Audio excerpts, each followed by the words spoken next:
monde. Eh bien, nous voici déjà au chapitre 34. Une fois cette grande faim qu'ils avaient l'un de l'autre un peu apaisée, Sven alluma une cigarette. Il considéra avec émotion la mince silhouette de Marie, levée, nue et impudique dans le lit dévasté. Elle était plus belle que jamais, avec son corps à la fois frêle et rond, caressé par les rayons de la lune. Lentement, il tira une bouffée de l'âcre tabac gris, son cœur battant plus fort, étreint par une angoisse qui lui laissait les mains moites. Comment trouver le courage d'envoyer Marie? Ça, Marie et son ventre tendrement arrondi. Comment la propulser sciemment au-devant du danger, lui qui ne souhaitait que la protéger? Doucement, il se rallongea.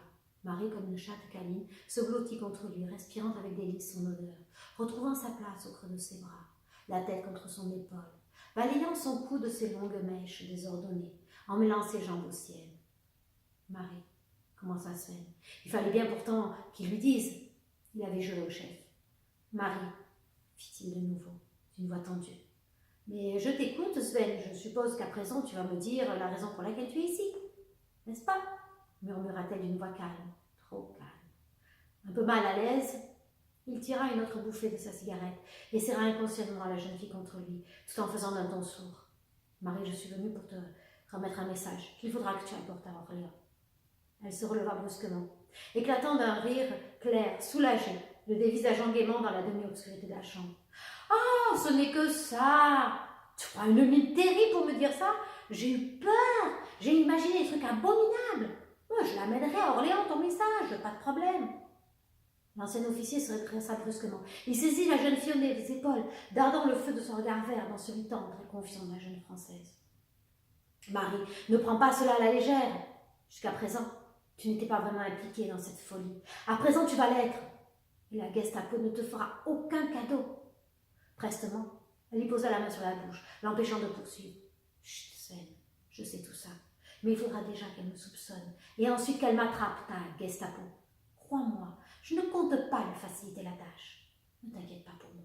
Tout ira bien. » Très tendrement, il la serra contre lui, sentant avec bonheur son corps tiède et doux contre le sien, espérant de toutes ses forces qu'elle ait raison, et qu'il n'ait pas à la perdre elle aussi. Le lendemain matin, Marie, un peu fatiguée par sa nuit agitée, descendit, comme chaque jour, prendre son petit déjeuner dans la cuisine, où déjà sa mère et Noémie s'agitaient. Léa, assise à la rue de Table-en-Chêne, grignotait une tartine de confiture. Elle se tourna à l'entrée de sa sœur en s'exclamant « Bon, dis donc, tu traînes ma vieille !» Puis bouche bée ne put que lâcher un « Oh !» de stupéfaction, repris avec un bel ensemble par sa mère et la vieille gouvernante. La jeune fille avait en effet revêtu une jolie robe bleu sombre qui soulignait tendrement son ventre rond, lui donnant du même coup une féminité très douce, accompagnée d'une sorte de maturité accentuée par le simple chignon torsadé qui maintenait sa longue chevelure. Sophie de Beaugency, la première, s'écria avec un soupir. « Que tu es jolie, ma chérie !»« Merci, mais alors les autres jours, je ressemble à un limaçon. Bon, ça fait plaisir, » répondit Marie en éclatant de rire. Puis elle ajouta, « Je t'ai emprunté cette robe, car dans les miennes, nous ne rentrons plus tous les deux, le bébé et moi. » Avec une grimace terrible qui démentait toute l'impression précédente, elle s'assit tranquillement et se confectionna une tartine de confiture. Léa, bon public, gloussa de rire. Taillefer aboya de joie et l'animation fut à son compte pendant quelques secondes. Noémie posa une tasse d'un thé brûlant devant la jeune fille et la contempla quelques instants et s'exclama d'un ton brûlé. « Tu as l'air bien fatiguée, toi. Tu as été tout tirée. » Marie rougit. Gênée, elle baissa les yeux dans sa tasse de thé, en bredouillant « Je n'ai pas bien dormi cette nuit », tout en se rappelant avec un frisson délicieux des baisers brûlants de Sven, de ses caresses, de son corps prenant toute entière possession du sien. Elle frémit, ferma les yeux, comme si son regard trop bleu avait pu la trahir et lui laisser échapper toute la volupté de la nuit passée. Afin de ne pas se perdre dans de tels souvenirs, aussi dangereusement agréables, elle releva la tête, refoulant du même coup la silhouette qui dansait devant ses yeux. « J'ai décidé ce matin d'aller rendre une petite visite à Élise. Cela me promènera. »« Je peux venir avec toi ?» s'écria aussitôt Léa. « Non !» soupira Marie, trop brusquement, atterrée par la demande de sa jeune sœur. « Ben, pourquoi pas ? Puis, je serais plus rassurée de savoir Léa avec toi, dans ton état, ma chérie, » fit leur mère de sa voix mélodieuse. Mon état est tout ce qu'il y a de plus normal. Et puis, je ne m'évanouis pas tous les 3 pas. Il est inutile que Léa se fatigue à m'accompagner, dit Marie un peu pâle, entre ses dents. Ah, ça ne fatigue pas? Maman, laisse-moi aller avec Marie, s'il te plaît, supplia la petite en affectant une mine désespérée. Je ne vois aucune contradiction à cela, n'est-ce pas, Marie? La jeune fille, elle, en apercevait des quantités toutes plus inquiétantes les unes que les autres. Les avertissements de Sven lui revenaient en mémoire, et devoir mêler sa petite sœur à une telle aventure lui semblait injuste. J'aimerais mieux y aller toute seule. Furieuse, Léa repoussa sa chaise, les tresses en bataille, les mains sur les hanches. Elle toisa sa sœur d'un regard soupçonneux. Ah, mais je comprends. Pourquoi tu t'es mise sur ton 31? Tu vas retrouver un prince charmant quelconque, et tu ne me veux pas dans tes jambes, c'est ça? Sans même que Marie réfléchisse, elle était debout, et sa main était partie, assénant une gifle retentissante à sa sœur dans la joue se marbrade rouge. Très bien, viens avec moi, mais ne redis plus jamais de ta vie une telle chose. Maintenant, file te laver et t'habiller proprement. J'appelle le père Gustave afin qu'il passe nous chercher et nous déposer à la gare. Nous partons dans 1 heure. Léa, se massant la joue, considéra Marie avec étonnement. Pourtant, elle ne dit rien, et un éclat de triomphe passa dans son regard clair. Elle avait gagné. Un peu plus tard, le train omnibus cahotant qui desservait la ligne Blois-Orléans s'apprêtait à entrer en gare avant de reprendre son laborieux périple en sens inverse qu'il effectuait vaillamment 2 fois par jour. Une voix, en français, puis en allemand, annonçait l'arrivée en gare d'Orléans. Marie, la gorge nouée d'appréhension, se leva avec raideur. Elle enfila un long manteau en drap noir et sortit du compartiment inconfortable, sa sœur pimpante et ravie d'aventure à sa suite. Dans un crissement strident de freins malmenés, l'omnibus s'arrêta enfin, projetant de lourdes volutes essoufflées d'une fumée pleine d'escarbilles. Sur le quai, allait et venait une foule hétéroclite, mais peu dense, composée pour l'essentiel de paysans venant en ville vendre leurs denrées introuvables. Quelques femmes, plus bourgeoisement vêtues, montaient ou descendaient des wagons avec maladresse, comme si elles n'avaient que peu l'habitude de ce mode de transport. D'autre part, quelques soldats de la Wehrmacht déambulaient sur le quai, devisant tranquillement leur fusil en bandoulière. Marie prit une profonde inspiration avant de poser le pied sur la bordure du quai. Il lui semblait que toute l'armée du Reich s'était réunie là, afin de l'attendre. Léa, inconsciente de son trouble, la poussa vers l'avant en devisant gaiement. Le cœur de la jeune fille faillit cesser de battre, lorsqu'en s'avançant vers la sortie, elle constata que chaque voyageur était sommairement fouillé, lui ainsi que ses bagages. Les papiers étaient scrupuleusement vérifiés par des SS aux mines que Marie jugea très patibulaires. Pourtant, il n'était plus possible de reculer. Alors, suivie de Léa, elle s'avança inexorablement vers les hommes en uniforme. À chaque pas, à chaque respiration, elle sentait contre sa peau, la peau tendre de son sein, la dureté sèche du papier que Sven lui avait remis, qu'elle avait jugé, quelques heures auparavant, très astucieux de dissimuler dans son corsage.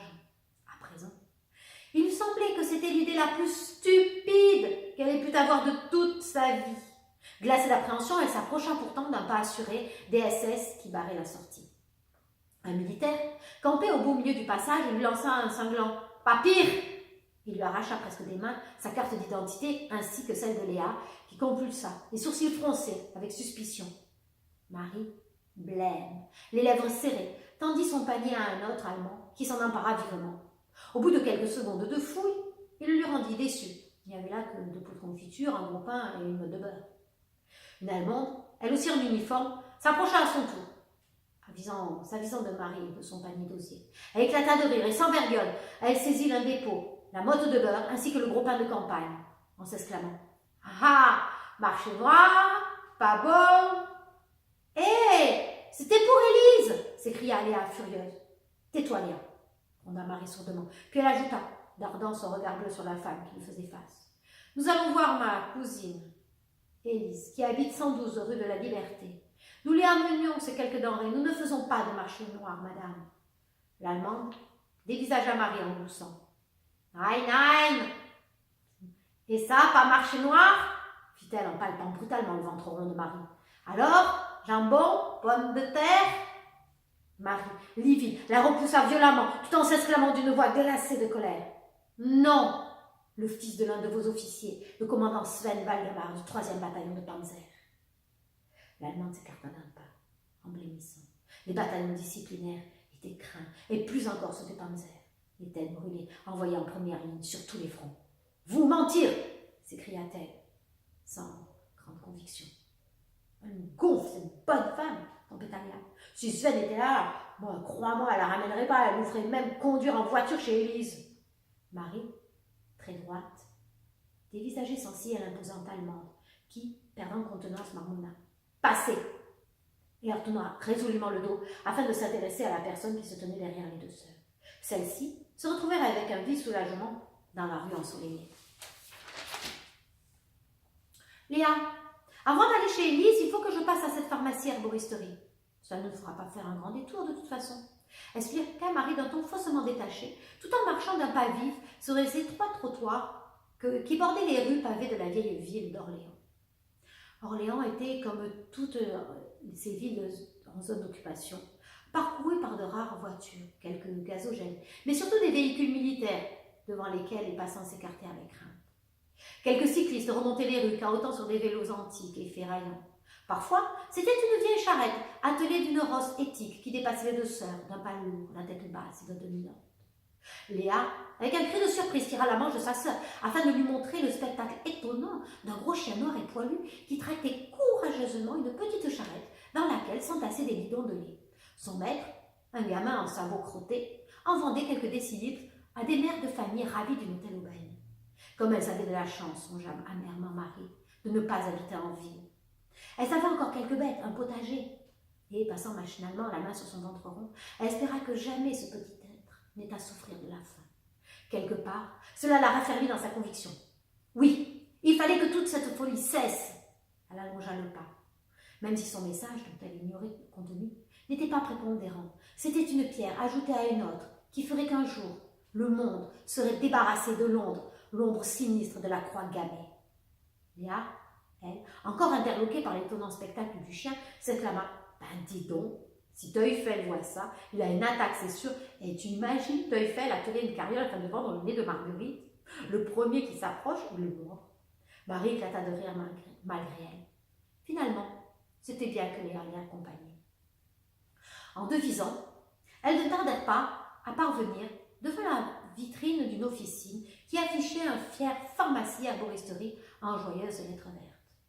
Marie prit une profonde inspiration, puis poussa résolument la porte qui carillonna gaiement.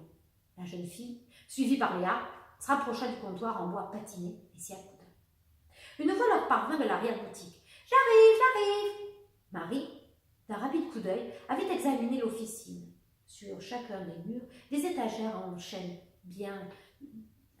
usé supportaient de lourds bocaux en verre opaque, aux étiquettes portant des noms latins étranges et contenant maintes plantes médicinales aux multiples vertus. Mais déjà, un homme quinquagénaire aux cheveux blancs s'avança, sortant de son arrière-boutique. Le visage ridé s'ornait d'un aimable sourire, ainsi que d'une paire de lunettes qu'il portait posées en bout de nez, ce qui lui permettait de décocher de profonds coups d'œil au-dessus à ses interlocuteurs. « Mesdemoiselles, bonjour, que puis-je faire pour vous ?» fit-il d'une voix affable. « Je viens voir monsieur Maurice, » répondit Marie d'un ton qu'elle espéra assurer. « C'est moi, Albert Maurice, à votre service, mademoiselle. » Plutôt madame, fit le pharmacien en s'apercevant seulement de l'état de Marie. Non, mademoiselle, bredouilla Marie en rougissant joliment. Puis elle ajouta, comme sur le ton de la confidence, je viens vous voir de la part d'un ami commun qui m'a demandé, puisque je passais à Orléans, de vous donner ceci. Joignant le geste à la parole, elle glissa sa main dans l'échancrure de son corsage et en retira vivement le papier qu'elle posa sur le comptoir en chêne patiné. Le pharmacien le fit disparaître avec une rapidité digne d'un prestidigitateur, à croire que jamais il n'y avait eu de billets. Mademoiselle Marie, je m'appelle Marie, murmura la jeune fille. Mademoiselle Marie, je vous remercie d'être venue si vite. On m'avait prévenu de votre visite. Cependant, je ne la pensais pas aussi prompte et aussi charmante. Oh, si vous revenez me voir, pourriez-vous m'apporter quelques échantillons de simples? Je cherche toujours des plantes saines, ce qui n'est pas facile par les temps qui courent. Oui, j'essaierai. murmura Marie, un peu abasourdie par le bavardage amical du vieil homme. « Oh, mais j'y songe, j'ai quelque chose qui pourrait vous convenir !» fit le brave homme en farfouillant parmi ses bocaux, afin de prendre quelques pincées ici et là de plantes médicinales qu'il déposait au fur et à mesure dans un petit sachet en papier marron. Puis, il le ferma précautionneusement et le tendit à Marie. « Voilà, quelques herbes, aquilées, camomille, sauge pour les principales, dont vous pourrez faire une tisane, vous verrez. Cela vous aidera à avoir une fin de grossesse moins fatigante. Une pincée de plantes, un quart de litre d'eau frémissante, laissez infuser 3 minutes, et c'est tout. Essayez de la boire le soir, petite gorgée, et vous me direz ce que vous en pensez, d'accord ?» Marie posa son sachet dans son panier d'osier, stupéfaite par la gentillesse du pharmacien. Elle s'était attendue à un résistant, à l'image de Sven, combattant rude, un guerrier fort, mais absolument pas un homme aussi affable qui avait tout d'un papa gâteau. « Oh, puis, tant que j'y pense, essayez de vous passer cette pommade sur le ventre et la poitrine. Elle prévient les vergetures. Vous verrez, c'est très efficace et très agréable, car elle détend la peau. » Merci. Combien voudrais-je » balbutia-t-elle en prenant le petit tube de pommade que le pharmacien lui tendait. Ce dernier éclata de rire. « Mais rien, voyons, j'espère seulement vous revoir de temps à autre. » Puis il ajouta, en ouvrant la porte de son officine aux 2 sœurs qui sortaient. « Vous pensez à mes simples, n'est-ce pas? Lorsque vous reviendrez me faire un petit bonjour. » Marie hocha la tête, souriant largement, son regard accrochant un instant celui clair du vieil homme.